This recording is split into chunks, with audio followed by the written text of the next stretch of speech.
अजितदादा अनंतात विलीन झाले. लाखो लोकांचे प्रश्न सोडवणारा हा माणूस आज एक प्रश्न मात्र अनुत्तरित ठेवून गेला. आता एनसीपीचं काय? महाराष्ट्राच्या कानाकोपऱ्यातून अर्ज घेऊन आलेल्या प्रत्येक माणसाचा आवाज दादांनी ऐकला. पण जाण्याआधी हा प्रश्न मात्र उत्तराविना राहिला. दादा गेले याचं दुःख महाराष्ट्रातल्या प्रत्येक मराठी माणसाला झालं, मग तो कुठल्याही पक्षाचा असो. मातीशी प्रेम असलेला, मातीसाठी काम करणारा आणि शेवटी त्याच मातीमध्ये शेवटचा श्वास घेणारा नेता महाराष्ट्राने गमावला. सकाळी 5:30-6 वाजल्यापासून त्यांचं दार जनसामान्यांचे प्रश्न सोडवण्यासाठी उघडं असायचं. ते व्यक्तिशः प्रत्येकाशी बोलायचे, त्यांच्या समस्या समजून घ्यायचे.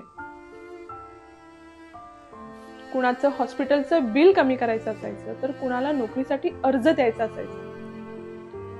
प्रत्येकाला दादा मदतीचा हात द्यायचे, पण खोटी आश्वासनं त्यांनी कधीच दिली नाहीत. मुंबईतून विमान उडेपर्यंत ते काम करत होते. सकाळी 8 वाजेपर्यंत बैठका सुरू होत्या, कारण काम हेच त्यांचं आयुष्य होतं. यशवंतराव चव्हाण, वसंतदादा पाटील, विलासराव देशमुख या परंपरेतला शेवटच्या माणसापर्यंत पोहोचणारा आणि शेतकऱ्यांच्या बांधावर बसून त्यांच्या अडचणी समजून घेणारा असा एक नेता महाराष्ट्राने गमावला आहे. राजकारण गंभीर असतं, पण दादांनी ते हास्य विनोदाने, खेळीमेळीच्या स्वभावाने हलकं फुलकं ठेवलं.